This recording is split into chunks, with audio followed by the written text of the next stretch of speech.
네, 2주 만에 예, 여러분들 뵙는데 잘 지내셨나요? 네. 네. 오랜만에 또 뵈니까 또 너무 반갑고 좋네요.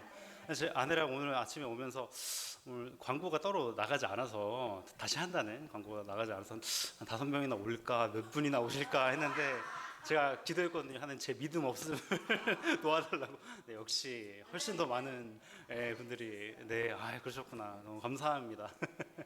어떻게 요즘에도 성경 읽기 잘 하고 계신가요? 네, 아주 쉽지 않으시죠? 네, 쉽지 않으실 거예요. 아까도 밥 먹다가 어떤 분이 따라가는 게 참 쉽지 않다 그런 얘기 하시더라고요. 이게 성경 읽기를 막 조금만 밀려도 막 이게 파도처럼 밀려오니까 그래서 제가 그러셨구나.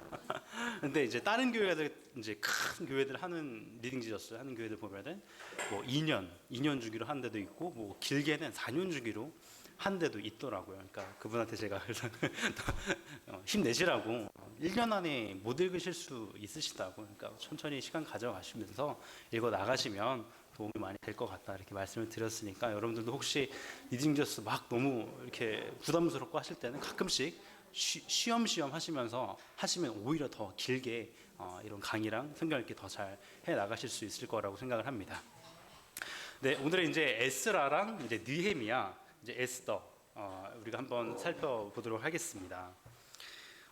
저희들이 지금 어느 정도 시기에 이제 와 있나 하는 생각을 말씀을 드리자면 이제 포로기였죠. 북이스라엘과 남유다로 나눠지게 되고 각각 아수르와 또 바벨론에 의해서 멸망을 당하게 되고 포로로 이제 끌려가게 되는 상황에 처하게 된 것이죠. 그래서 1차, 2차, 3차에 걸쳐서 다시 또 포로 귀환하게 되는 내용까지 저희들이 살펴봤는데 우리가 그 마지막 시대인 에스라, 느헤미야, 이제 에스더가 나오는 포로 귀환 시대를 오늘로 마무리하면서 다음 주에는 욥기로 넘어가도록 하겠습니다. 오늘의 제목은 다양한 삶이 하나님의 역사로 이루어지다라고 기록이 되어 있죠. 뭐 수많은 인물들이 성경에 나타나고 있습니다. 뭐 에스라, 느헤미야, 에스더서만 해도 수백 명의 사람들이 나타나는데 그 사람들을 통하여서 하나님께서 어떻게 하나님의 일을 이끌어 가시고 역사에 나가시는지 한번 살펴보도록 하겠습니다. 먼저 느헤미야 2장 17절과 18절을 제가 한번 읽어보겠습니다. 후에 그들에게 이르기를 우리가 당한 곤경은 너희도 보고 있는 바라.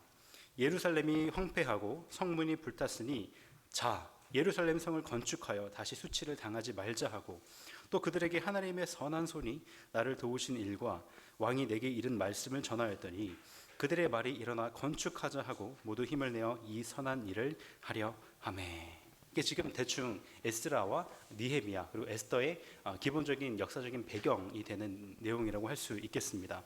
여러분도 아시는 것처럼 스룹바벨이 성전을 건축을 했고요. 그 다음에 에스라와 느헤미야가 함께 힘을 합쳐서 예루살렘 성벽을 다시 재건한 내용에 대해 우리가 살펴보게 될 것입니다. 이 유배기는요 슬픔과 회개의 시간이었습니다. 그러나 그것만 아니었고 동시에 새로운 미래를 바라보고 하나님께서 이루실 새 나라, 새 땅에 대한 소망 우리가 기억을 했으면 좋겠습니다. 우리가 이 포로기를 살펴보는 것이 중요한 이유 중에 하나는 이 타국 땅에 거하는 이방인 또는 나그네로서의 삶을 어떻게 살아가는지 우리가 한번 볼 수 있게 되는데 우리도 우리가 지금 이 땅을 본향을 두고 살아가는 사람으로서 그 당시 이스라엘 백성들이 어떻게 살아가는지 모습을 봐서 우리도 이 땅에서 어떻게 살아가는 교훈들을 우리가 얻을 수 있게 될 것 같습니다. 말씀드렸던 것처럼 에스라서와 느헤미야서의 배경은 바벨론 포로로 끌려가고 다시 돌아와서 이제 예루살렘 성읍을 다시 재건하는 그런 그때에 나타나는 이야기입니다. 말씀드렸던 것처럼 스룹바벨, 에스라, 느헤미야 같은 인물들이 있고 오늘 강의를 통하여서 잠깐 이 인물들에 대해서 살펴보도록 하겠습니다. 자, 한 번 더 이 에스라와 느헤미야서의 배경에 대해서 살펴보고 싶은데요. 여러분들이 조금 헷갈리실까 봐 제가 지금 가지고 와서 여러분들의 교환에는 말씀드렸던 것처럼 지금 북이스라엘과 남유다가 솔로몬 이후로 나눠진 상태이고요. 722년에 북이스라엘이 아수르에 의해서 멸망을 당했습니다. 그렇죠? 그리고 난 뒤에 남유다가 바벨론에 의해서 1차, 2차, 3차 포로기에 거치면서 BC 586년에 남유다까지 다 멸망하게 된 상태입니다. 그리고 이제 다니엘이 나오고요. 그 다음에 이제 고레스 왕의 조서가 나타나고 그 이후에 좀 있다가 성전이 다시 이제 폐건이 되고 지금 우리가 에스라 느헤미야 살펴봤던 스룹바벨 내용 살펴봤던 게 나오고 마지막에 오늘 조금 이따 살펴볼 에스더서까지 나타나게 됩니다. 그리고 마지막에 느헤미서가 나타나게 되는데 오늘은 에스라, 느헤미야, 에스더 이렇게 순서대로 나가는 것은 아니고 오늘 리딩저스 책을 보니까 조금 복합적으로 얘기를 다루더라고요. 저희도 한번 복합적으로 얘기를 다뤄 나가면서 오늘 강의를 진행해 가보겠습니다. 먼저 스룹바벨에 대해서 먼저 잠깐 그 다음에 리딩저스에 나온 그 내용들을 본격적으로 우리가 다뤄보겠습니다. 여러분 스룹바벨 기억하시죠? 스룹바벨은 유다 왕조의 어떤 후계자가 되는 사람이었습니다. 하지만 나라가 지금 다른 나라한테 팔렸기 때문에 왕으로서 왕조로서의 역할을 할 수 없었고 대신 자기 맡은 일을 따라서 왕의 직분으로 할 수는 없었지만 다른 직분으로서 총독으로서 여러 가지 일들을 해나갔음을 우리가 살펴봤습니다. 근데 이 성전을 지을 때에 하나님이 명령을 하셨기 때문에 아무 일이 없어야 하겠는데 그렇지 않았고 이 성전을 지을 때 방해하는 세력들이 있었습니다. 어떤 사람인지 에스라서 4장 1절에 기록이 되어 있는데요. 유다와 베냐민의 대적이 듣고라고 말하고 있습니다. 유다와 베냐민의 대적이 듣고 그러니까 여호와의 성전을 다시 짓는다는 그 소문을 듣고 방해하기 시작하는 거죠. 그래서 스룹바벨한테 찾으러 사람들이 하는 말이 조금 신기해요. 뭐라고 이야기를 하냐면 우리도 너희같이 너희 하나님을 찾노라. 우리가 하나님께 제사를 드리노라라고 말하고 있습니다. 이게 거짓말일까요? 사실일까요? 사실이에요. 사실입니다. 이들도 하나님을 예배하는 사람들이었습니다. 하지만 문제가 있었어요. 문제가 있었기 때문에 3절에 보니까 스룹바벨이 너희는 우리와 상관이 없다라고 이야기를 하고 있습니다. 일단 유다 백성들은 고레스 왕 통치 시기 때 이 성전 기초를 다시 놓기 시작했습니다. 그 소식이 유다와 베냐민 주변에 있었던 여러 나라들에게 들려왔겠죠. 근데 유다 백성들이 다시 성전을 건축한다는 이야기를 들었을 때에 그 옆에 있던 다른 나라들의 그 사람들에게 들리기로는 되게 좋지 않게 들렸을 거예요. 눈에 가시처럼 느끼게 되었을 것입니다. 왜냐하면 성전을 재건한다는 소식은 마치 이 나라가 다시 부흥한다, 회복한다.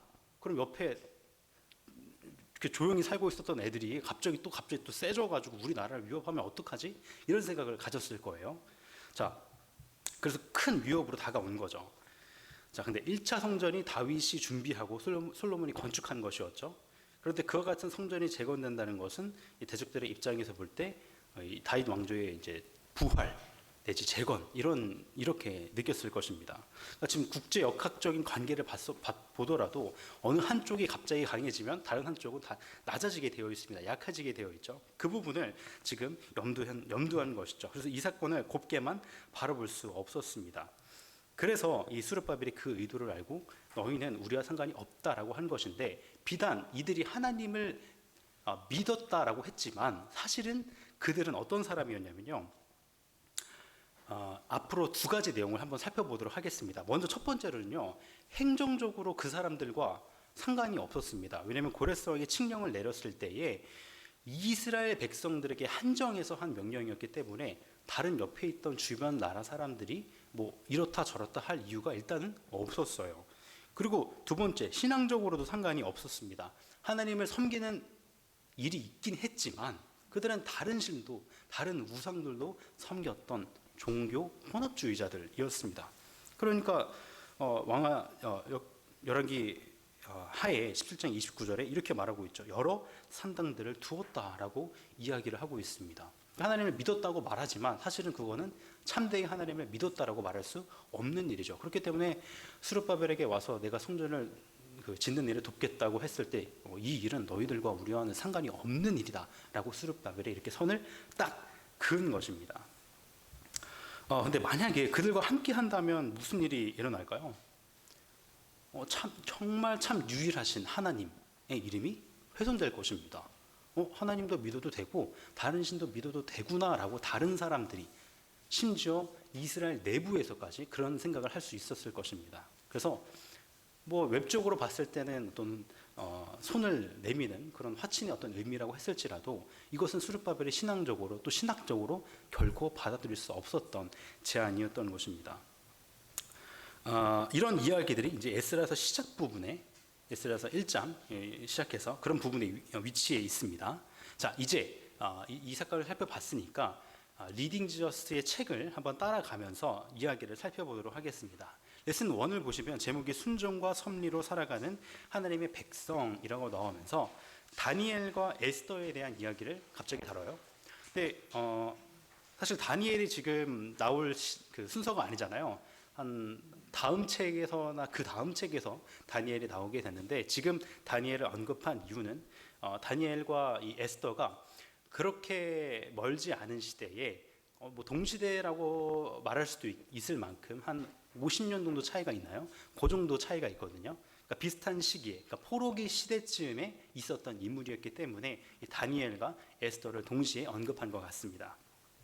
이 리딩 지저스는 이 두 인물을 비교함으로써 다양한 인물을 통하여서 역사하시는 하나님의 섭리하심을, 다양하게 역사하시는 하나님의 일하심을 보여주고 있습니다. 다니엘서 3장 17절과 18절을 보시면 수많은 이야기들이 이제 다니엘서에 있는데, 여러분들이 잘 아시는 것처럼 다니엘의 세 친구가 왕한테 절하지 않다가 풀무불에 들어가게 되는 이야기가 나타납니다. 그때 이렇게 이야기를 하죠.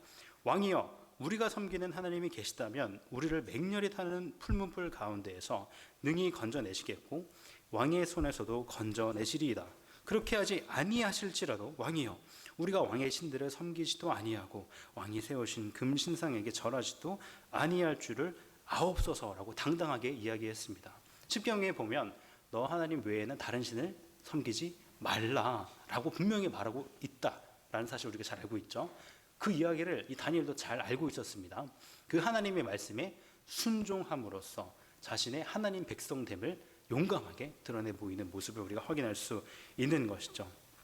물론 어떤 이 순종이라는 행위가 믿음을 반드시 동반하는 것은 아닙니다. 그러니까 반대로 이야기를 합니다. 믿음은 반드시 행위를 동반해요. 그렇죠? 이 부분에 대해서만 이야기를 하고 넘어가겠습니다. 믿음은 행위를 동반한다. 그러한 의미에서 이 다니엘이 하나님의 말씀에 순종함으로 자신의 믿음을 증거한 모습을 우리가 살펴볼 수 있겠습니다. 저번에 우리가 봤지만 다니엘이 섬긴 대표적인 왕 3명의 왕들이 있다고 우리가 이야기를 했습니다. 느부갓네살, 또 벨사살, 고레스 왕과 같은 사람들이 있었다고 얘기를 했는데, 이 사람들이 하나같이 다 했던 일들이 있어요. 했던 고백이 있어요. 어떤 고백이죠? 하나님이 살아계시다. 하나님 정말 대단하시다. 라는 고백이었습니다. 하나님을 믿지 않은 나라의 왕들이었던 왕들의 입에서 하나님이 대단하시다, 하나님은 살아계시구나 하는 그 말이 지금 터져 나왔다라는 거예요. 너희 하나님은 참으로 모든 신들의 신이시요 모든 왕의 주제시로다. 그렇게 고백할 뿐만 아니라 이 다니엘을 자신의 나라에 정말 훌륭한 위치에 있는 총리와 같은 그런 역할의 직분을 맡기기도 했습니다.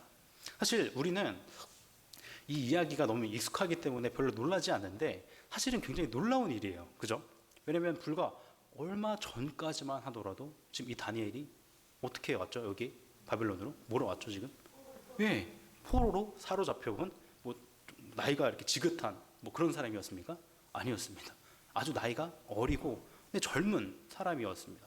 그런데 지금 젊은 이 포로인이 이제는 바벨론의 온 지방을 다스리는 통치자가 된 것입니다. 바벨론 모든 지혜자의 어른으로 삼았다라고 성경은 기록하고 있습니다. 그러니까 우리가 사실 이 일은 도저히 우리가 상상할 수 없는 일이 일어났다라고 볼 수 있는 것이죠. 성경의 의도는 우리가 이런 사건들을 통해서 하나님의 손길을 정말 분명하게 인식하도록 하는 데 있습니다. 다니엘이 이 바벨론에서 큰 권세를 얻게 된 것, 또 바벨론 왕들이 하나님의 이름을 찬양한 것은 바로 하나님께서 그의 나라와 이 다니엘에게 하나님의 백성에게 은총을 베푸셨기 때문이었습니다. 이런 사건에 대해서 잠언 기자가 이렇게 말을 하고 있습니다. 이렇게 말을 하죠. 사람의 행위가 여호와를 기쁘시게 하면 그 사람의 원수라도 그와 더불어 화목하게 하신다라고 성경은 기록하고 있습니다. 그러니까 잠언 기자의 요점은 그러니까 사람의 행위가 하나님을 기쁘게 하면 하나님이 너한테 좋은 일을 해줄 거야 라는 것에 있다라기보다는 하나님이 그분을 기쁘게 하는 이들에게 이러한 기가 막힌 일을 행하실 수 있다라는 것입니다. 원수예요.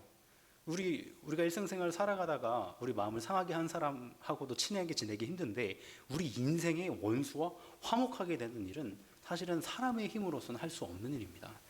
여기에 지금 이 잠언 기자 솔로몬은 포인트를 두고 있는 것이죠. 하나님은 그렇게 하실 수 있는 지혜와 능력이 있는 분이다. 그리고 그 일이 그 사람에게 가장 큰 유익이 된다면 하나님은 그렇게 하실 것이다라는 의미를 가지고 있는 것입니다. 만약에 하나님께서 그렇게 하지 않으실 때는 어떨까요? 하나님께서 완전하고 그 지혜가 한이 없으시다. 여러분 다 믿으시죠? 네. 완전히 지혜롭고 전지한 목적을 위하여서 우리가 알 수 없는 방식으로 알 수 없는 그런 과정을 통하여서 하나님 그렇게 일하시는 것입니다. 그렇게 하는 것이 우리에게 하나님의 백성, 하나님의 자녀에게 더 큰 유익이 된다는 사실을 하나님이 더 잘 아시기 때문입니다.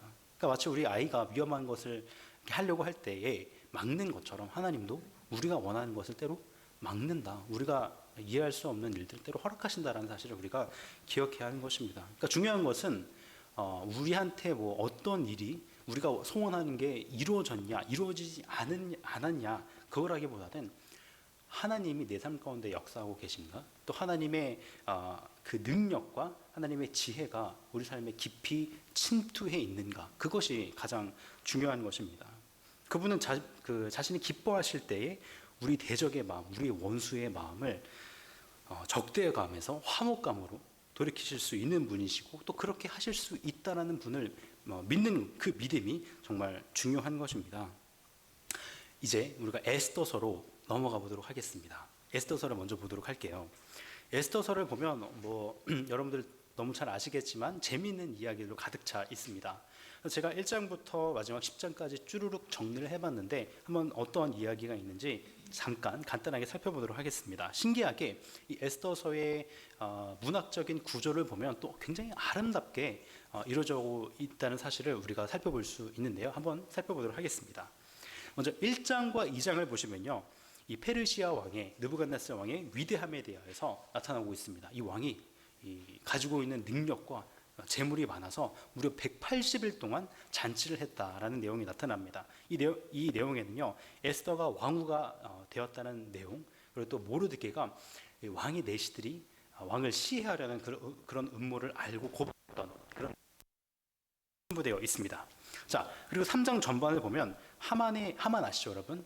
이 모르드게와 에스더를 포함한 유대 민족을 말살하려 했던 이 하만 이 사람의 높아진 이야기가 나타납니다. 이 왕이 하만을 굉장히 높은 위치에 이제 두게 하고 모든 신하들로 하여금 그에게 절하게 하죠. 근데 모르드게만 절하지 않습니다. 그래서 그때부터 이 하만이 이 모르드게와 유대 민족을 향한 이 악한 마음을 가지게 되는 것을 확인할 수 있습니다.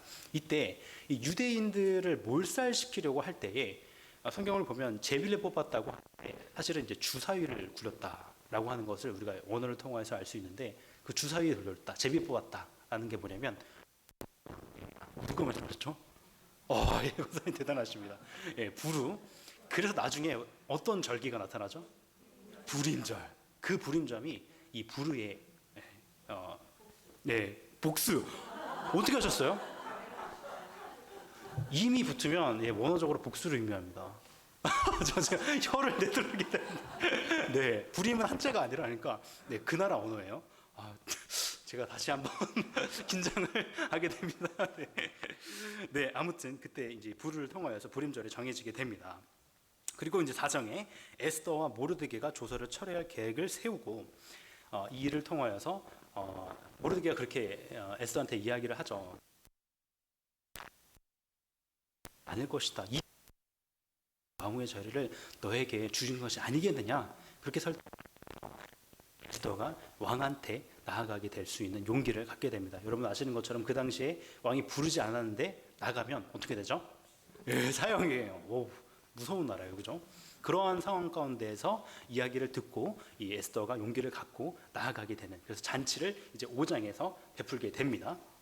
이때 이제 하만이 이 모르드게를 장대에 달아서 죽여야겠다는 생각을 하게 되죠. 그리고 6장에서 이제 잔치가 끝나고 며칠 후에 이제 이 왕이 잠을 자다가 잠이 잘 안 와가지고 이 궁중 기록을 보게 됩니다. 근데 어떤 기록을 봤죠? 모르드게가 자신을 살렸다라는 내용, 자신을 모함하려고 했던 그 신하들에 대해서 고발했다는 내용을 알게 됩니다. 그리고 7장에 다시 에스더가 두 번째 잔치를 이제 베풀게 됩니다. 이때 모르드게가 장대에 달리는 게 아니라 누가 장대에 달리게 되죠? 하만이 장대에 달리게 됩니다. 그런데 이 조서를 이미 내려버렸잖아요. 유대인들을 죽이라는 그런 조서를 이제 이미 내려버렸기 때문에 왕도 취소할 수 없었죠. 그래서 또 8장에 보니까 에스더와 모르드게가 조서를 철회할 계획을 막 또 짭니다. 그래서 어떻게 하죠? 8장 유대인을 구하려는 조서가 발생됩니다. 원수들이 너희들을 공격하려 할 때 너희들 가만히 있지 말고 가서 맞서 싸우라 라는 조서를 하게 되는 것이죠. 그리고 또 잔치를 베풀게 됩니다. 그리고 8장 후반에는 모르드게가 높아져요. 아까 색깔대로 지금 대조가 되고 있는 것입니다. 아까 3장 전반에는 하만이 높아졌어요. 근데 이제 8장에는 모르드게가 높아진 내용이 나타납니다. 마지막 9장과 10장은 모르드게의 위대함이 또 나타나면서 이 느부갓네살 왕이 높여지는 것이 아니라 모르드게, 즉 하나님의 백성, 하나님이 높여지는 이야기가 나타남으로써 이 에스더서 또한 굉장히 문학적으로 정교하고 또 아름답게 구성되어 있다는 사실을 우리가 확인할 수 있습니다. 지금 원어에 대해서 이야기가 잠시 나와서 그런데 원어를 알면 이런 내용들이 더 분명하게 보일 수 있게 됩니다. 그래서 우리가 우리나라 시조를 영어로 번역하면 맛이 날까요? 그 시의 맛이 안 나잖아요, 그죠? 그래서 이게 항상 구약 교수님들 저희들한테 열심히 언어 공부하라고 하는 이유 중에 하나가 너희들이 원어를 더 깊이 공부하면 성경의 진리를 더 깊은 데에서 우물로부터 끌어낼 수 있다. 그렇게 많이 저희들에게 도전을 해주시거든요. 그런 부분에서 우리가 원어를 우리가 일반 성도로서 막 팔 필요는 없지만 중간중간 이런 이야기를 들었을 때 기억하는 거, 그러니까 부르, 또 이미 붙으면 복수라는 그런 부분들 알고 계시면 정말 큰 도움이 될 거라고 저는 생각을 합니다. 네.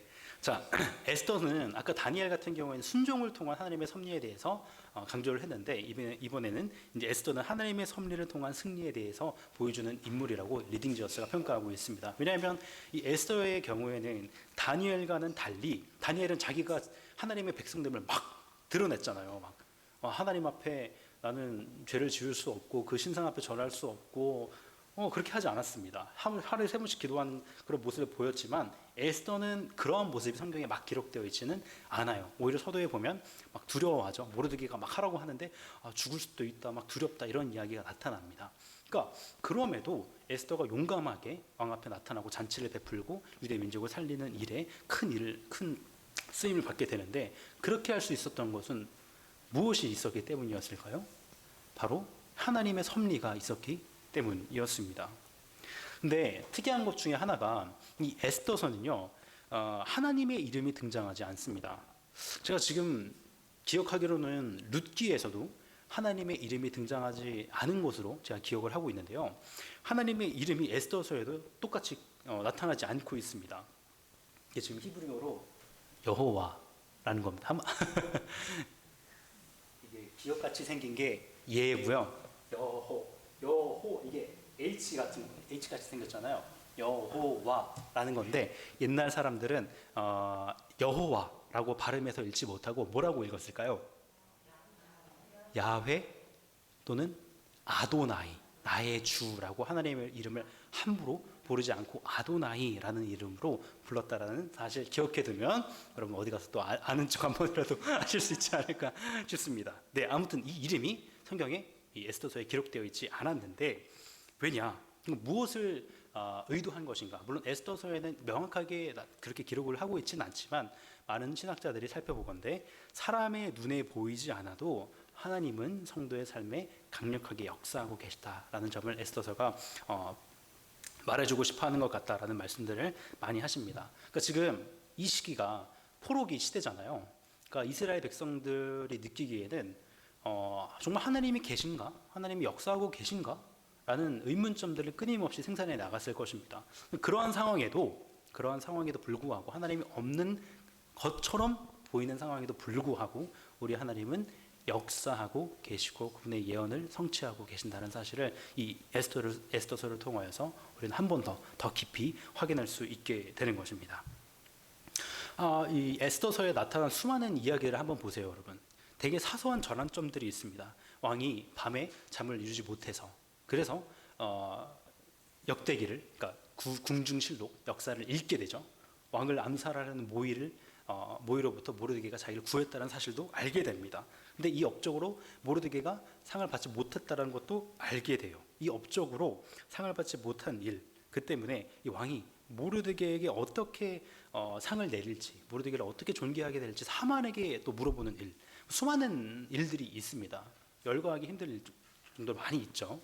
근데 이것들은 다 우연이 아니었습니다. 그죠? 다 하나님의 섭리에 의한 것들이었습니다.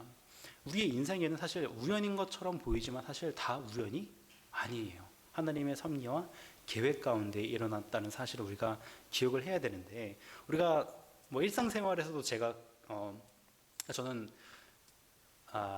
우리의 어떤 신학적인 내용이 우리의 신앙, 우리의 삶 속에서도 드러나야 된다고 생각을 합니다. 그래서 우리의 언행에서도 특별히 드러나야 된다고 생각을 하는데, 우리들이 정말 자주 하는 말 중에 하나가 다행이다라는 말이 있어요.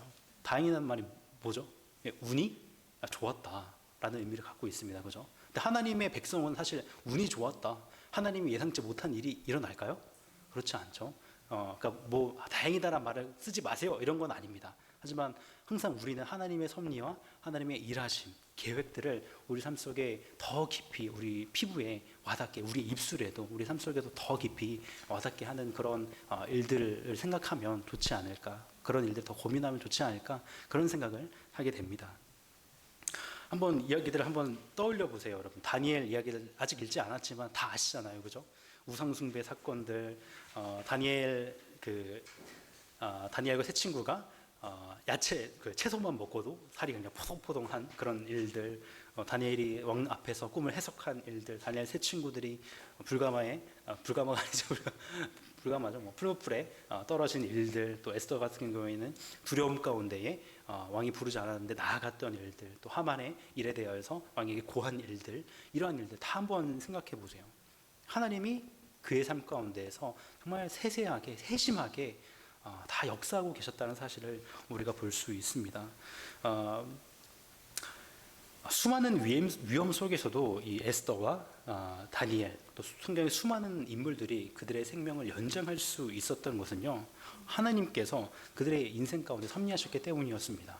하나님께서 그들의 인생 가운데 행하실 일들이 아직 남아있기 때문이었어요. 그래서 로마서 기자는 하나님의 섭리와 그분의 사랑에 대하여서 이렇게 이야기를 합니다. 누가 능히 하나님께서 택하신 자들을 고발하리요. 지금 제가 그림을 가져왔어요. 어떤 그림이죠, 지금? 재판 그림입니다.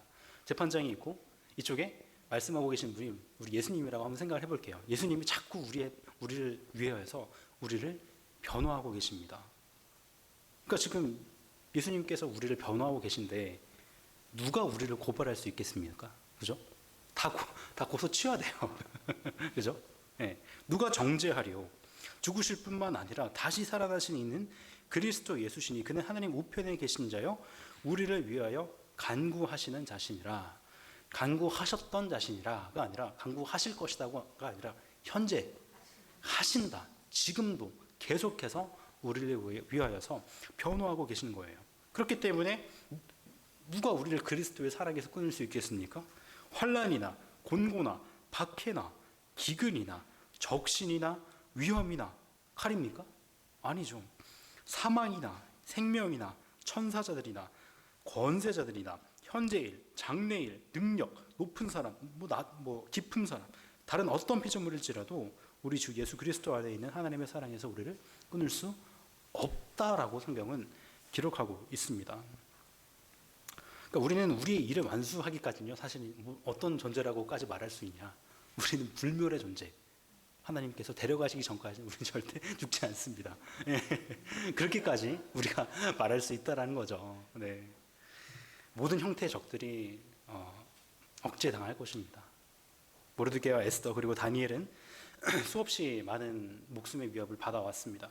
하지만 하나님의 은혜로 살아남았죠. 그들의 인생 가운데 하나님께서 일하실 일들이 남아있었기 때문이었습니다. 에스더와 이 모르드게, 다니엘이 위대하고 훌륭해서가 아닙니다. 그들이 하나님의 백성이기 때문이에요. 하나님의 백성, 하나님의 자녀라는 사실은 사실 우리와 그들과 다를 바 없습니다. 에스더 같은 경우에는 왕족이었지만 우리는 또 왕족이 아니고 또 왕의 후손들이 여기 계실지 모르겠지만 그렇지 않을지라도 우리는 하나님의 백성입니다. 그러니까 우리 하나님의 자녀예요. 하나님은 항상 하나님의 자녀와 하나님의 백성인 우리의 삶 속에서 이루고자 하시는 것이 반드시 있습니다. 그래서 아무도 의미 없다고 말하는 인생이라 할지라도 하나님이 보시기에는 천하보다 귀하다라고 성경은 기록하고 있다는 사실. 여러분들의 인생 속에서 혹시 어려운 일 당하고 계시거나 또 이렇게 좀 허무한 생각이 드실 때에 한 영혼이 천하보다 귀하다라는 것, 그 사실을 꼭 기억하셨으면 좋겠습니다. 그렇게 시편 기자는 이렇게 고백하죠. 여호와는 내 편이시라. 내가 두려워하지 아니하리니 사람이 내게 어찌할까. 우리도 이 고백을 해야 하겠습니다. 자, 이제 레슨 2로 넘어가서 느헤미야에 대해서 살펴보도록 하겠습니다. 느헤미야라는 사람의 그 이름의 뜻은 여호와의 위로자, 이런 의미를 갖고 있습니다. 과연 그 이름의 뜻에 걸맞게 느헤미야는 잘 순종하여서 이스라엘 백성들을 잘 이끌어 나가는 그런 지도자였습니다. 느헤미야를 보니까 이 이스라엘 백성, 그러니까 이 유다가 멸망했다는 소식을 듣고 이 성전이 무너졌다는 소식을 듣고 울고 수일 동안 슬퍼하면서 하나님 앞에 금식하며 기도했다라고 기록하고 있습니다. 그리고 그 이제 5절부터 쭉 느헤미야의 기도가 나오거든요. 마지막 11절을 보시면 오늘 종이 형통하여서 이 사람 앞에서 은혜를 입게 하옵소서라고 하면서 기도가 이제 슬며시 마무리되게 됩니다. 근데 이 기도를 보면요, 누구의 기도가 떠오르게 되냐? 바로 솔로몬의 기도를 떠올리게 됩니다. 마지막 제가 줄쳐놓으신 걸 보면요, 그들을 사로잡아간 자 앞에서 그들을 불쌍히 여김을 얻게 하사 그 사람들로 그들을 불쌍히 여기게 하옵소서라고 기록하고 있습니다. 느헤미야를 보면은 앞으로 지금 살펴보겠지만 하는 일들이 꼭 왕이 하는 일들을 하는 것처럼 보입니다. 의도적인 거예요. 살펴보도록 하겠습니다. 여러분도 아시는 것처럼 느헤미야는 예루살렘 성전 말고, 성전은 누가 했죠? 스룹바벨, 그죠? 성벽은 느헤미야, 그렇죠? 느헤미야는 예루살렘 성벽을 재건하는 일에 주도적으로 참여했던 지도자입니다. 근데 이 예루살렘 성벽 재건을 하는 것은요, 단순히 건축 작업을 하는 것은 아니었습니다. 이것은 마치 거룩한 전쟁과도 같았습니다. 왜냐하면 성벽 재건을 막는 사람들이 있었어요. 유명한 두 사람이 있죠. 누구죠? 이 산발락과 도비야라고 하는 사람이었습니다. 수도 없이 한 번이 아니라 여러 차례 와서 이 느헤미야를 이렇게 모함하고, 느헤미야가 너 왜 그렇게 하는 줄 알아? 왕 되려고 그래. 이런 식으로 이렇게 모함을 많이 했습니다. 또 이스라엘 백성들의 물건을 약탈해 가기도 했습니다. 느헤미야 자신도 생명의 위협을 받기도 했죠. 그러나 그런 음모를 받을 때마다, 백성들의 고통을 당할 때마다 이 느헤미야는 백성들에게 두려워하지 말라고 그렇게 권면을 하면서 여호와께서 너희들을 위하여서 싸우실 것이다 라고 그들을 위로하는 모습을 또 보여주기도 했습니다. 그러니까 지금 보면 느헤미야가 5장을 통해서도 또 확실히 알 수 있는데 의로운 왕의 모습을 계속 보여줍니다. 여기 5장을 보면요, 당시 상황이 또 굉장히 어려웠던 것으로 생계를 이어가기 위하여서 자기의 자녀를 노예로 팔게 되는 상황에 이르렀다라고 말하면서 이 가난하고 어려운 백성들이 이 느헤미야한테 와서 이렇게 읍송하는 내용이 나타나게 됩니다.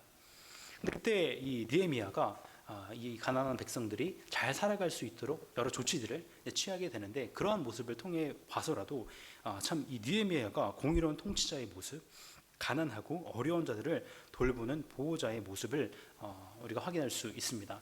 아시는 것처럼 느헤미야는 이런 일을 듣고 나서 이자 받는 것을 그치게 하고 과도하게 세금을 걷는 것을 또 금지하고, 또 자기는요 총독으로 마땅한 녹을 받을 수 있는데 그럼에도 불구하고 그 총독의 몫을 자신 아는 정말 훌륭한 모습을 잘 보여줍니다. 참된 지도자의 모습을 보여주고 있는 것이죠.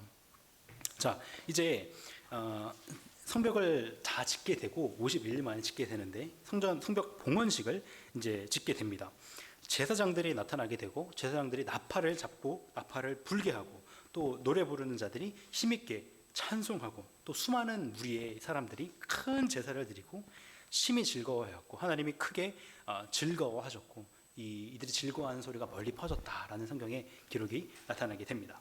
그러니까 지금 이 성전 봉헌식의 장면인데요. 이 성벽 봉헌식의 장면을 보면 마치 이 과거로 돌아간 듯한 느낌을 받게 됩니다. 이 다윗이 예루살렘으로 언약궤를 들여왔을 때, 또 솔로몬이 성전을 봉헌했을 때, 또 히스기야가 성전을 정결케 했을 때, 그때처럼 이 레위인들은 비파와 또 수금과 재금을 가지고 나팔을 잡고 하나님께 찬양하고, 또 노래하는 자들은 하나님께 또 노래로 하나님께 찬양을 부르는 이런 모습들을 보게 되는데, 이러한 모습들이 합쳐져서 이 느헤미야가 정말 위대한 어떤 왕의 모습인 것이죠. 그러니까 위대한 왕들의 모습과 느헤미야가 지금 중첩되어서 계속해서 기록하고 있음을 우리가 기억하고 따라가야 합니다. 그리고 이제 느헤미야 8장에 가면 에스라가 율법을 낭독하게 됩니다. 제사장이기도 했고요. 율법학자이기도 했던 이 에스라가 율법책을 이제 피고 수많은 사람들 앞에서, 모든 사람 앞에서 이 율법책을 읽게 됩니다. 그리고 이 율법의 말씀을 밝히 알고자 가르치게 되고, 또 초막절까지 다 지키게 되는 이스라엘 백성들로는 정말 감회가 새로운 그런 일들이 나타나게 됩니다. 자, 그리고 일이 있은 뒤에 하나님의 말씀을 다 듣고 느헤미야 백성들이 자신의 죄를, 하나님의 말씀을 들으니까 우리가 하나님 앞에 얼마나 죄인된 백성들이었는지, 얼마나 하나님 앞에 하나님의 말씀을 듣지 않았던 사람들인지를 인식하게 됩니다. 그래서 금식하면서 굵은 배에 옷을 입고 티끌을 무릅쓰고 모든 이방 사람들과 절교하고 서서 자기의 죄와 조상들의 허물을 자복했다, 하나님 여호와께 경배했다라는 이야기가 계속해서 이어지게 됩니다. 그러면서 백성들이 서약을 하게 돼요. 하나님 앞에 맹세를 하게 되는데 크게 세 가지 서약을 하게 됩니다. 크게 세 가지인데, 첫 번째는 이방인과의 통혼을 하지 않겠다, 그들의 딸들을 데려오지 않겠다라고 또 약속을 하고요. 두 번째는 안식일을 잘 준수하겠다라는 겁니다. 이 땅 백성이 안식일에 물품이나 온갖 곡물을 가져다가 팔려고 할지라도 는 그들에게서 사지 않겠고, 일곱째 해마다 땅을 쉬게 하고 모든 빛을 탕감하겠다, 이렇게 안식일 준수에 대한 약속도 또 합니다. 세 번째, 우리가 또 스스로 규례를 정하기를 해마다 각기 세겔의 3분의 1을 수납하여서 하나님의 성전을 위하여 쓰게 하되, 그러니까 제사장의 일들, 또 성전을 보수하고 유지하고 갖고 나가는 일들에 대해서 하겠다라고 크게 세 가지 일들을 합니다.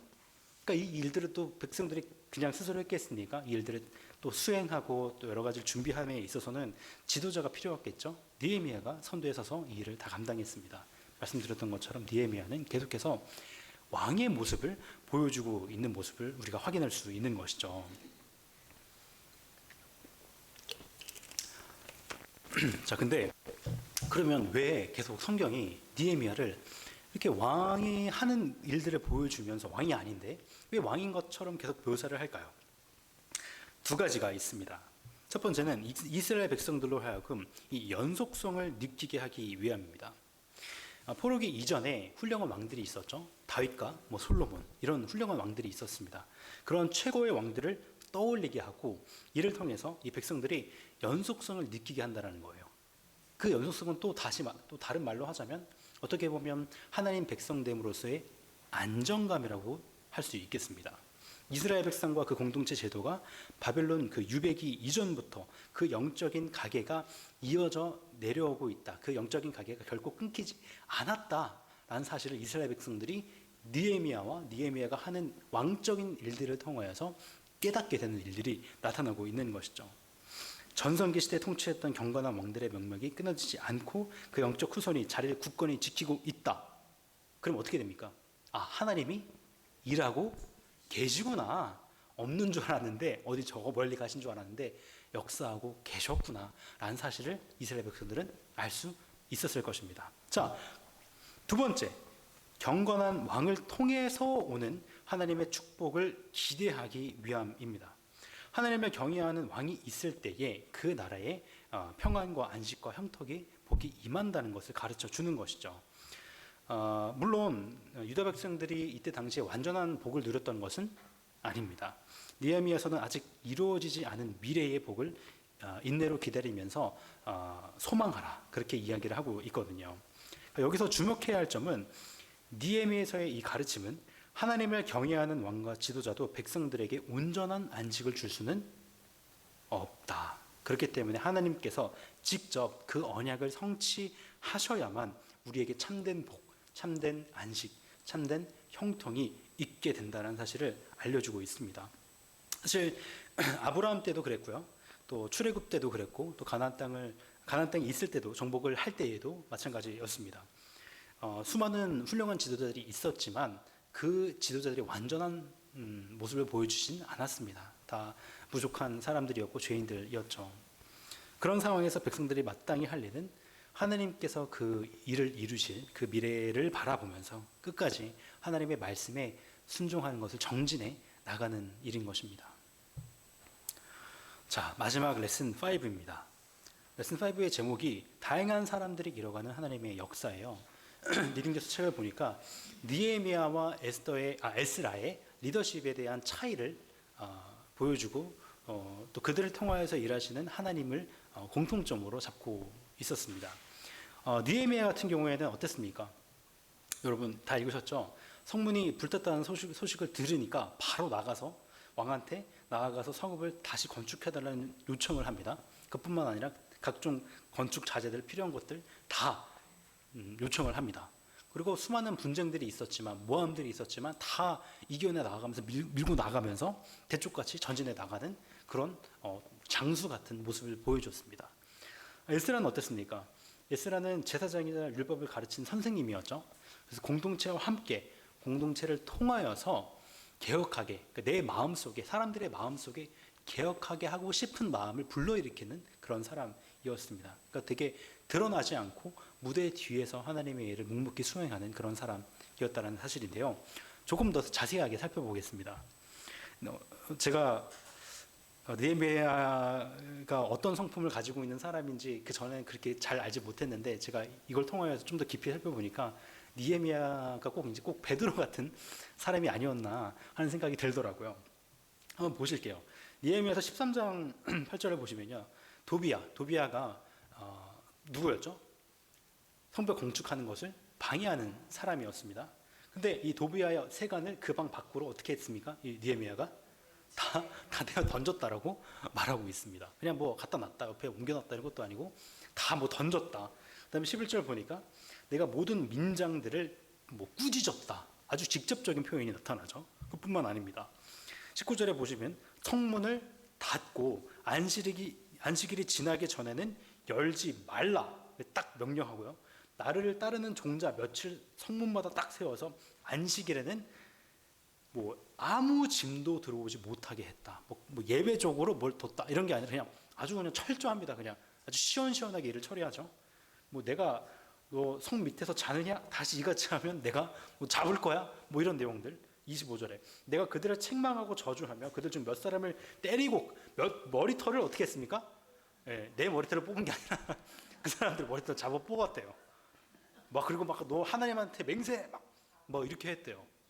그러니까 지금 느헤미야의 성품을 보니까 아주 대쪽같이 그냥 쌍남자 스타일이었던 것 같습니다. 하나님이 쌍남자 스타일도 사용을 하시죠, 그죠? 네, 그렇습니다. 자, 에스라는 또 어땠을까요? 에스라 한 10장을 보면요, 되게 재미있었어요. 에스라는 또 다른 성품을 가진 사람이었습니다. 에스라 보십시오. 에스라가 하나님의 성전 앞에 엎드려 울며 기도하며 죄를 자복할 때에 에스라 선생님이 막 울고 기도하니까 에스라 선생님 마음이 좀 안 좋으신가 봐. 이렇게 이런 마음이 들게끔 했다라는 거예요. 4절에 보니까 내가 돕겠다. 그러니까 힘써 행하자. 막 격려하고 있습니다. 6절에 보면 방으로 들어가니라. 그가 들어가서 사로잡혔던 자들의 죄를 근심하여 음식도 먹지 않고 물도 마시지 아니하더라. 약간 좀 연합적인 모습을 보여주고 있는 것도 같아요. 그런 모습을 보여주고 있습니다. 이뿐만 아닙니다. 백성이 많고 또 큰 비가 내리는 때니 능히 밖에 서지 못할 것이요 우리가 이 일로 크게 범죄하였은즉 하루 이틀에 할 일이 아니오니. 이게 지금 뭐 하고 있냐면 이방인들의 통혼 문제에 대해서 처리를 하고 있는 과정이거든요. 근데 느헤미야 같은 경우에는 아주 그냥 한 방에 그냥 처리를 했습니다. 에스라 같은 경우에는 하루 이틀에 이건 할 일이 아니니까 이제 온 회중을 위하여 우리의 방백들을 세우고, 사람들, 자기 혼자 다 일 처리하는 게 아니라 사람들을 잘 세워서 일들을 처리하는 모습을 확인할 수 있습니다. 마지막 16절, 제사장 에스라가 그 종족을 따라서 각각 지명된 족장들 몇 사람을 선임하고 열째 달 초하루에 앉아서 그 일을 차분하게 조사하는 내용을 우리가 확인할 수 있습니다. 물론 이 에스라도요, 백성들에게 명확하게 의견을 제시합니다. 하나님 백성 어떻게 살아야 됩니다라고 명확히 의견을 제시해요. 하지만 그 일을 풀어나가는 이 과정은 조금 다릅니다. 그죠?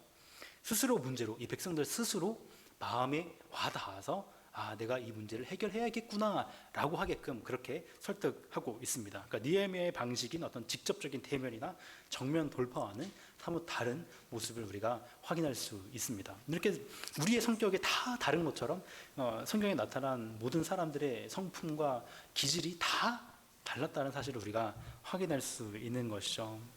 마지막 PPT입니다. 다양한 사람들을 통하여서 하나님은 자신의 역사를 이뤄가십니다. 오늘 지금 느헤미야에 대해서만 잠시 비교해서 우리가 살펴봤습니다. 둘의 성향적인 차이가 분명히 있었죠. 그리고 또 일을 진행하는 방식에 있어서도 차이를 보였습니다. 하지만 공통점이 있었습니다. 그들 가운데 누가 계셨죠? 하나님이 계셨습니다. 하나님께서 두 사람을 사용하십니다. 하나님께서 사용하셔서 그분의 목적을 이루어 가십니다. 그리고 심지어 그들의 조용하게 합의를 이끌어내는 학자형 이 에스라도, 자신만만하고 거침없이 돌파하는 이 돌파형 느헤미야도 사용하셨습니다. 두 사람은 어떤 성향적으로 봤을 때 모르겠습니다. 하지만 두 사람 모두 부름을 받아서 하나님의 계획 가운데 각자에게 맞는 그런 방법을 다했습니다. 하나님께 받은 은사를 사용하면서 동시에 자신이 가진 개인적인 약점과도 씨름을 분명히 했을 거예요. 그죠? 왜냐하면 하나님의 말씀을 살펴보느라면 내 약점이, 내 단점이 가려질래야 가려질 수가 없기 때문이죠. 하나님 앞에 자기 기도했을 것입니다. 이렇듯 하나님은 이 공장에서 조립된 어떤 똑같은 어떤 부품처럼 찍어내는 그런 방식으로 우리를 대하시는 것이 아니라 그 의지를 가진 우리를 한껏 존중하셔서 우리가 우리의 마음에 따라서 우리의 어떤 따라서 성경을 기록하도록 하나님 말씀대로 살아가도록 하셨습니다. 성경을 기록하는 이 기록자, 성경 기자들의 성향도요, 성향에 따라서 이 문체나 이런 것들이 되게 다릅니다. 그런 것들은 언어를 통하여서 더 깊이 또 우리가 확인할 수 있는 것이죠. 하나님은 다양한 사람들과 다양한 방식으로 하나님의 뜻을 이루어 가십니다. 우리가 인생을 살아가다 보면 뭐 이런 사람도 있고 저런 사람도 있고 뭐 그런 사람도 있습니다. 이런 일적인 부분에서는 굉장히 잘 맞아서 진짜 나랑 찰떡궁합이구나 했는데 또 다른 일을 해보니까 이 부분은 또 좀 나랑 안 맞네 하는 사람들도 있는 거 여러분 잘 많이 경험을 하셨을 거예요. 아니면 완전히 반대에 있는 사람들도 있을 것입니다. 하지만 그 모든 사람들을 하나님께서는 다 사용하신 거예요. 그러니까 어떤 잘못된, 내가 봤을 때 잘못된 것들, 내가 봤을 때 그렇게 하면 안 되는데 라고 생각하니까 저 사람이 나 안 맞는다, 나는 좀 저 사람이랑 이렇게 막 어울려 지낼 수는 없겠다라고 우리가 생각에 우리 마음속에 딱 판단을 딱 하잖아요. 딱 선을 딱 긋지 않습니까? 우리가 그 일이 사실 아담과 하와가 선악을 알게 하는 나무의 열매를 먹고 난 직후에 일어났습니다. 선악과를 먹고 이제 사람이 어떻게 됐죠? 무엇을 분별하게 됐죠? 선과 악을, 맞습니다. 선과 악을 분별하게 됐습니다. 여러분 제가 질문 한번 드릴게요. 여러분 선과 악을 분별할 수 있는 능력 좋은 건가요? 안 좋은 건가요? 좋은 거잖아요. 근데 왜 타락했는데 타락한 직후에 선악을 알게 되었다 라고 성경은 기록하고 있을까요? 선악을 구별하는 건 좋은 거잖아요. 이게 선이고 이게 악이고 선을 해야 되니까, 악을 피해야 되니까 왜 그런 걸까요? 맞습니다, 원사님. 맞습니다. 기준이 선과 악을 정하실 수 있는 유일한 기준은 누구한테 있죠? 하나님께 있습니다. 근데 지금 죄가 세상에 들어오고 나서는 선과 악을 정하는 기준이 하나님께 있지 않고 누구한테 있게 되죠? 사람한테 있게 되는 거예요. 사람이 볼 때 이건 선이야. 사람이 볼 때 이건 악이야. 하나님 분명히 악이라고 말했는데 아니에요. 그건 하나님 잘 모르시네. 그거는 선이에요. 이런 식으로 된 거예요. 그렇잖아요? 그래서 선과 악이 타락 이후에 들어온 것이 하나님 보시기에 기쁜 일이 아니었습니다. 그게 그렇기 때문에 선과 악을 분별하게 된 것이 죄의 결과인 것이죠. 그러니까 우리한테 맡겨진 일은 결국 주 안에서 하나라는 사실, 주 안에서 협력하는 것이 우리에게 맡겨진 일입니다. 우리에게 맡겨진 일은 선과 악을 구분하는 것이 아니에요. 그것은 하나님께 맡겨드리고 우리에게 주어진 일은 하나님께서 명하신 일을 하는 것입니다. 여러분, 무엇이 선이고 무엇이 악입니까? 그렇습니다. 하나님께서 명하신 것이 선이고 하나님께서 금하신 것이 악입니다. 조금 더 구체적으로 말하자면 하나님께서 이만큼 하라고 하셨는데 요만큼 하는 것도 악이요 죄입니다. 그러니까 판단은 주님께 맡기고 우리는 우리한테 맡겨주신 그 일을 힘써 다하면 되는 겁니다. 사실 여러분들이 성도들 이제 나이가 있으시니까 밑에 이제 나이 적은 친구들이나 아이들 이렇게 일을 시켜 보시잖아요, 그죠? 그럼 이 아이들한테 이렇게 일을 시킬 때에 어떤 일을 딱 시켰어요. 근데 그 일 안 하고 막 다른 일들 막 물어봐요. 이건 어떻게 하고? 그럼 뭐라고 하죠? 너 시킨 일이나 잘해. 이렇게 말하잖아요, 그죠? 저도 부모님한테 많이 들었는데 하나님도 저희한테 그런 마음을 갖고 계신 것 같습니다. 그러니까 이 관점을 나에게만 적용하는 것이 아니라 우리 옆에 있는 이웃들에게도 적용을 해야 되겠죠. 그가 그리스도인이라면, 그가 하나님의 자녀라면 물론 그에게 흠이 할지라도 힘이 있고 또 나와 맞지 않는 그런 부분이 있겠지만 선악을 판단하는 일은 하나님께 맡겨드리고 주 안에서 하나라는 사실을 기억함으로써 그것이 가장 우선되어야 함을 기억하고 함께 주의 나라를 위하여서 일하는 이 아름다우신 주님의 몸된 교회를 이뤄나가는 그 일에 우리가 힘을 써야 합니다. 딱 대보고 나랑 맞나? 안 맞나? 쟤는 맞으니까 우리 집에 초대. 얘는 안 맞으니까 우리 집에 초대 못하겠다. 뭐 이런 식으로 하기보다는 어느 정도의 어떤 뭐랄까요? 하나님의 사랑을 받은 자로서 그냥 응당 노력을 하게 되는 거죠. 물론 저도 사역자로 서 있지만 부족한 점들이 너무 많이 있습니다. 여러분들도 몇 차례 보셨을 거예요. 저의 부족한 점들. 제 안에 뭐 너무 잘 알고 있을 테고요. 하지만 아예 모르는 바는 아닐 것 같아요. 말씀을 딱 해주셨을 때 제가 그런 부분인 줄 몰랐어요. 물론 그런 부분이 있을 수도 있겠습니다만은 왜냐면 하나님 앞에 계속 잘 살려고 제가 가장 자주 하는 기도가 그냥 것처럼 하는 기도, 하나님 앞에 그 기도를 제일 많이 하거든요. 여러분들도 그러실 거예요. 그러니까 부족한 점이 그래도 있습니다. 그러니까 우리가 구원자가 필요한 거죠. 그러니까 예수님이 있는 거 아니겠습니까? 전도서 기자는 이렇게 말합니다. 일의 결국을 다 들었으니 하나님을 경외하고 그의 명령들을 지킬지어다. 이것이 모든 사람의 본분이니라. 하나님은 모든 행위와 모든 은밀한 일을 선악간에 심판하시리라. 그렇기 때문에 우리는 사람의 연약함, 그 잘못된 부족함 이런 것에 과도하게 집중해서는 안 됩니다. 우리 자신에게도 마찬가지예요. 교회 안에 있는 사람에게도 마찬가지죠. 교회에 모였다고 완전한 인격을 갖춘 사람들이 말씀드렸던 것처럼 아닙니다. 교회는요, 죄인들의 모임이에요. 제가 이제 유학을 준비하고 있다고 말씀을 드렸는데, 그 교단은 이제 청교도와 개혁주의 신학에 대해서 굉장히 보수적으로, 신학적으로 뿐만 아니라 그들의 삶 속 깊숙이 신앙적으로 정말 거룩한 삶을 살기 위해 최선을 다하는 그런 사람들이 있는 곳입니다. 제가 사실 가고 싶은 이유 중에 하나가 신학을 배우고 싶은 것도 있지만 그들의 어떤 신앙의 삶의 자세, 내가 배웠던 학교에서 배웠던 그 개혁주의 신학을 삶으로 살아내는 500년 동안 지금까지 이렇게 살아내고 있는 그들의 삶이 도대체 어떤 삶인가? 그게 제가 정말 궁금하거든요. 최근에 설교를 이제 들었는데 그 교회에서 목사님이 설교자가 어떻게 이야기를 하냐면요, 이렇게 이야기합니다. 너희 죄인들이여 라고 이야기합니다. 성도들에게. 여러분 한국교회에서 그 설교자가 저랑 동갑이었거든요.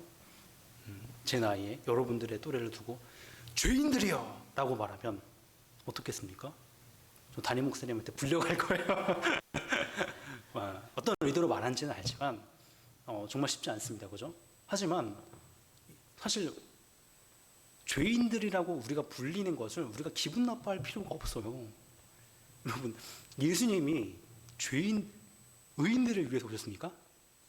죄인들을 위해서 오셨잖아요. 그러니까 우리를 위해서 오신 거예요. 우리가 의인이면 예수님 필요 없어요. 하지만 그 죄인들, 우리 같은 죄인들을 위하여서 예수님께서 오셨습니다. 그 사실을 기억할 때에 정말 예수 그리스도만 소망하게 되는 것 같습니다. 예수 그리스도를 생각하게 되면 예수님은 모든 완벽한 좋고 아름답고 완전한 인격들을 한데 집합해 놓으신 어떤 집합체 그 자체 화신이세요. 모든 그 인격의 절대적인 균형을 이룬 분이라는 거죠. 그분은 화를 내도 분노를 해도 의로운 분노예요. 그죠? 그분이 우리를 구원해 준다는 사실을 기억할 때에 정말 예수 그리스도만이 우리의 소망이구나. 옆에 있는 사람들의 흠을 봤을 때에도 저도 저 사람도 나처럼 예수님이 필요한 사람이구나, 지체구나 라는 생각을 갖게 되면서 설교자들의 가장 부족한 점 중에 하나가 그런 부분들이 이제 항상 얘기하는 게 하나님 말씀이고 성경이고 하다 보니까 하나님의 말씀의 수준이 그 그리스도 장성한 분량까지 이르지 못한 인격을 가지고 있잖아요. 성도들 앞에 나갈 때 여전히 못 사. 젊은 이기 때문에 여러분들이 볼 때 부족한 점들이 많을 겁니다. 생각이 듭니다. 저도 이렇게 교수님들, 신학교 교수님 교교로 이렇게 활동한 적도 있고 한데 인격적으로 좀 어떻게 저러실 수 있지라는 부분을 제가 봐왔거든요. 근데 그때는 잘 이해를 못했습니다.